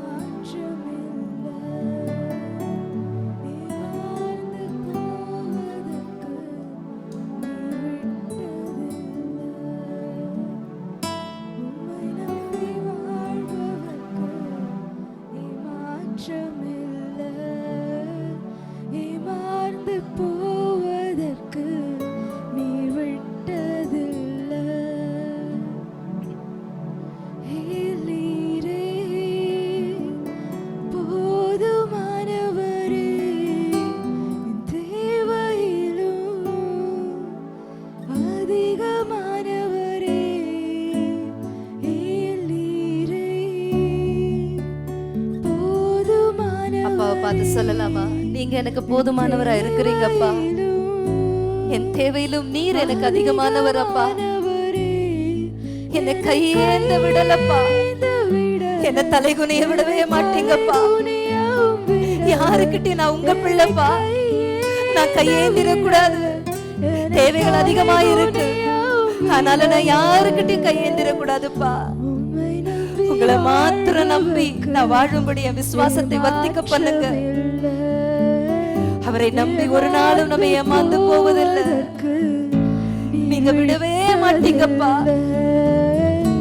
உம்மை நம்பி வாழ்பவர்க்கு ஏமாற்றமில்லை. ஏமாந்து போவதற்கு நீர் விடுவதே இல்லை ஆண்டவரே.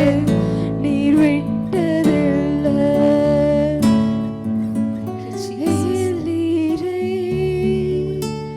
போதுமானவரே என் தேவை. விசுவாசத்தோட சொல்லலாமா? ஒருவேளை என் கடன் ரொம்ப பெருசா இருக்குப்பா, தற்கொலை ஒண்ணுதான் வழின்னு சொல்லி ஒருவேளை நீங்க இதை பார்த்து கொண்டிருக்கலாம். இன்றைக்கு ஆண்டவர் ஒரு பெரிய விடுதலையை கொடுக்க போகிறார். என் தேவையிலும் நீர் அதிகமானவர், நீர் பெரியவர். என் கடன்களை பார்க்கிலும் நீர் பெரியவர். என்னை தலை குனியவும் விடல அப்பா. என்னை கையேந்த விட மாட்டீங்கப்பா. என்னை தலை குனிந்து போக விடவே மாட்டீங்கப்பா. விசுவாசத்தோட சொல்லலாமா? மீண்டுமாய் சொல்லலாமா?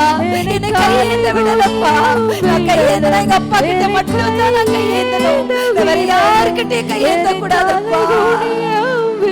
நான் அவமானப்பட்டு போயிடக்கூடாதுப்பா. ஏமாற்றமில்லை. ஏமாந்து போவதற்கு நீர் விடுவதில்லை. உங்களை நம்பி நான் வந்துட்டேன்ப்பா. இதனால அப்பாவை பார்த்து சொல்லலாமா? அப்பா எனக்கு வேற வழியே இல்லை. எனக்கு வேற கதியே இல்லப்பா. இவ்வளவு பெரிய கடனை அடைக்கிறதற்கு எனக்கு என்ன செய்யணும்னு தெரியலப்பா. உங்களை மாத்திரம் நான் நம்பி வந்திருக்கிறேன். உங்களை மாத்திரம் நான் நோக்கி பார்த்து கொண்டிருக்கிறேன். என் நிலைமை உங்களுக்கு தெரியும். ஒவ்வொரு இரவும் பயமும் திகிலும் என்னை சூழ்ந்து கொள்ளுகிறது நீங்க அறிந்திருக்கிறீங்கப்பா. எத்தனையோ இரவுகள் தூக்கம் வராம என்ன செய்ய போறோம், எப்படி இந்த கடன் அடைப்போம், பிள்ளைகளுடைய எதிர்காலத்துக்கு என்ன செய்ய போகிறோம், வருமானத்துக்கு என்ன செய்ய போகிறோம், இந்த பிசினஸ் கைக்குடி வராம போயிருச்சுன்னா என்ன செய்யறது, விடிஞ்சா இவங்களுக்கு பதில் சொல்லணும். போன் மேல போன், அந்த போனை கூட எடுக்க முடியாத நிலைமைகள், ஓடி ஒளிந்து கொள்ளுகிற நிலைமைகள், அடிமைத்தனத்தின் வாழ்க்கை. இன்னைக்கு அப்பா கிட்ட கேட்கலாமா? போதும்பா, நான் அடிமைத்தனத்துல வாழ்ந்தது போதும், கடன் என்கிற சாபத்துல நான் வாழ்ந்தது போதும் ஆண்டவரே, கடன் என்கிற அடிமைத்தனத்துல நான் வாழ்ந்தது போதும்பா. முடிந்தவர்கள் முழங்கால் படியிட்டு அப்பாவிடத்துல தாழ்த்தி நம்ம ஒப்பு கொடுக்கலாமா? போதும்பா, நான் கடன்ல வாழ்ந்தது போதும்பா. 5க்கும் 10க்கும் நான் கையேந்தின நிலைமை மாறட்டும் ஆண்டவரே. என் தேவைகளுக்கு எப்ப பார்த்தாலும் யாரையோ ஒருத்தரை நான் கையேந்தி நிற்கிற நிலைமை எனக்கு வேண்டாம்ப்பா, எனக்கு வேண்டாம்ப்பா. உங்களால மட்டும்தான் என்ன ஆசீர்வதிக்க முடியும். நீங்க என்ன ஆசீர்வதிச்சிருங்கப்பா. இனி நாங்க கடன் வாங்காதபடி எங்க கரங்களை நீங்க கட்டி போட்டுருங்கப்பா. நாங்க செய்த தவறுகளை எங்களுக்கு மன்னிச்சிருங்க. ஒருவேளை எங்களை சுற்றி இருக்கிற ஏழை எளியவர்களை கண்டும் காணாததுமாய் நாங்க போனது நிமித்தம் எங்க அது எங்களுக்கு பாவமாய் மாறி இருந்தால் அவைகளை எங்களுக்கு மன்னிச்சிருங்கப்பா, எங்களுக்கு மன்னிச்சிருங்க.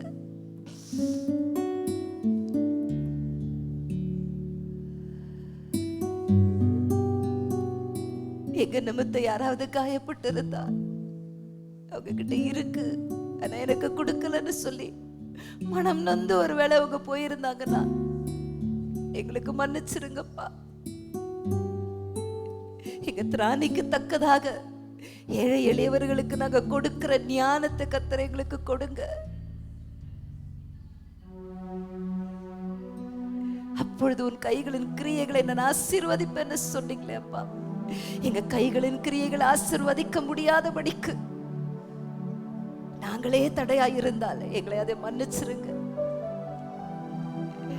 தசம பாகத்தை தேவனுக்கு கொடுக்காமல் அதை நாங்க திருடி நாங்க வாழ்ந்தது உண்டானால் அதை எங்களுக்கு மன்னிச்சிருங்கப்பா. ஒருவேளை எங்களுடைய பயம், எங்களுடைய ஞான குறைவு, இந்த பணத்தை நான் கொடுத்துட்டா நான் என் தேவைக்கு என்ன பண்ணுவேன்ற பயத்துல ஒருவேளை சில காரியங்களை நாங்க செய்திருக்கலாம். ஆனா நீங்க எங்களை மன்னிச்சிருங்கப்பா. இனி உங்களுடைய கற்பனைகளின்படி கட்டளைகளின்படி நாங்க வாழ எங்களை அர்ப்பணிக்கிறோம். இனியும் நாங்கள் வெட்கப்பட்டு போகாதபடிக்கு நீர் எங்களை நடத்துங்க. எங்க பரம தகப்பன் ராஜாதி ராஜாவாய் நீர் இருக்கிறீர். நாங்க உங்க பிள்ளைங்கப்பா. எங்களை கையேந்த விட மாட்டீங்க, எங்களை தலைகுனிய விட மாட்டீங்க, யாருக்கிட்டையும் போய் கையேந்த விட மாட்டீங்க. 2 கரங்களை வானத்துக்கு நேராய் உயர்த்தி அப்பா கிட்ட சொல்லிடலாமா, இனி இந்த கை யாருக்கிட்டையும் ஏந்த கூடாதுப்பா, எங்கேயுமே கடன் வாங்க கூடாதுப்பா. எதுவா இருந்தாலும் நாங்க முழங்கால் படியிட்டு இந்த 2 கரத்தையும் வானத்துக்கு நேராய் நாங்க தூக்கணும்பா. நீங்க பார்த்து கொள்வீங்க. கடைசி அந்த அடியை மீண்டும் அவர் விசைப்பாடலாமா. என்னை கையேந்த விடல, என்னை தலைகுனியவும் விடல. உம்மை நம்பி வாழ்பவர்க்கு ஏமாற்றம் இல்லை.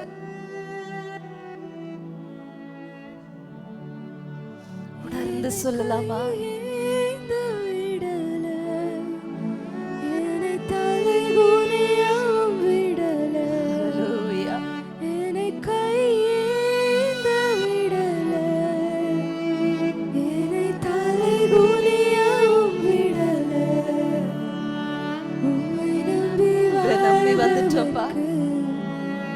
உங்களை மட்டுமே நாங்க நம்பி இருக்கிறோம். உங்களை நம்பி வந்துட்டோம்ப்பா. நாங்க ஏமாந்து போக மாட்டோம். நாங்க ஏமாந்து போக நீங்க விடவே மாட்டீங்கப்பா. உம்மை நம்பி வாழ்பவர்க்கு ஏமாற்றம் இல்லை. Thank you, Jesus. ஏமாந்து போவதற்கு நீ விட்டதில்லை. Thank you, Lord. இன்றைக்கு எங்களை முற்றிலுமாய் நாங்க அர்ப்பணிக்கிறோம். எங்களுக்கு உணர்வுள்ள ஒரு இருதயத்தை கொடுங்க. இன்றைக்கு எங்களுக்கு கற்றுக் கொடுத்திருக்கிறீங்க. அந்த தீர்க்கதரிசி அந்த விதவைக்கு என்ன செய்யணும்னு கற்றுக் கொடுத்தது போல இன்றைக்கு நீங்க எங்களுக்கு கற்றுக் கொடுத்திருக்கிறீங்க. இந்த வார்த்தைக்கு நாங்க கீழ்ப்படிஞ்சிட்டா போதும். எங்க கிட்ட ஒரு குடம் என்னதான் இருந்தாலும் அது போதுமானதுப்பா. அது அற்புதங்களை கொண்டு வரும். அது எங்க கடனை அடைக்கிறது மாத்திரமல்ல, அதன் பிறகு மீதமானதை வைத்து நீயும் உன் பிள்ளைகளும் பிழைத்துக் கொள்ளுங்கன்னு சொல்லுகிற அளவிற்கு எங்களை நீங்க கடைசி வரைக்கும் நீங்க ஆசீர்வதிப்பீங்கப்பா. இனி நாங்க கையேந்த விடவே மாட்டீங்க. உங்களுக்கு நாங்க நன்றி சொல்லுகிறோம் ஆண்டவரே. வந்திருக்கிற ஒவ்வொருவருக்காக நான் செபிக்கிறேன். இந்த லைவ்ல பார்த்து கொண்டிருக்கிற ஒவ்வொருவருக்காக நான் செபிக்கிறேன். இவ்வளோ பெரிய கடன், ஒருவேளை தற்கொலை ஒன்றுதான் வழின்னு சொல்லி ஒருவேளை ஒரு சிலர் இதை பார்த்து கொண்டிருக்கலாம். இந்த கடன்காரங்களுக்கு என்னால பதில் சொல்ல முடியல. தற்கொலை ஒன்றுதான் வழி இல்ல. கர்த்தருடைய சமூகத்துக்கு வந்துட்டா போதும், அவரால கடனை அடைக்க முடியும். அவருக்கு கீழ்ப்படிஞ்சிட்டா போதும், அவர் கடனை அடைக்க முடியும். லைவ்ல பார்த்து கொண்டிருக்கிறவர்களுக்கும் தேவன் கடன்களை அடைக்க போகிறார்.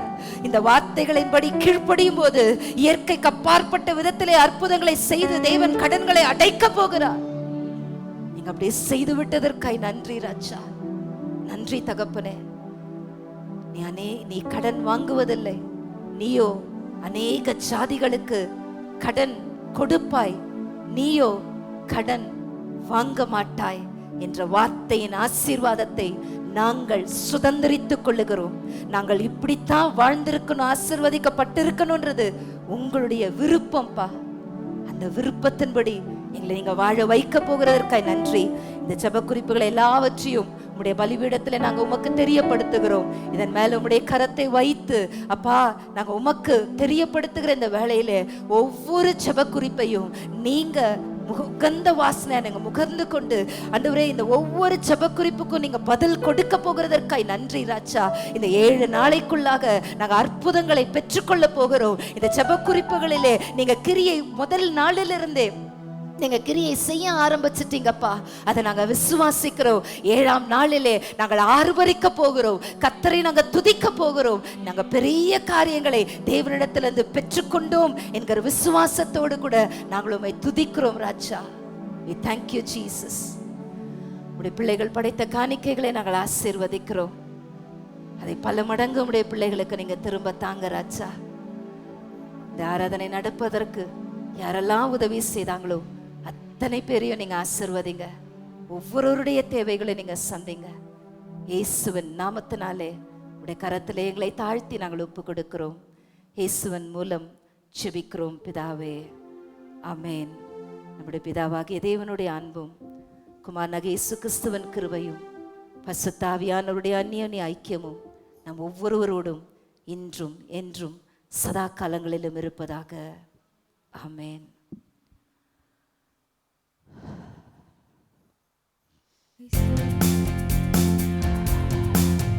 இயேசு ரத்தத்தில்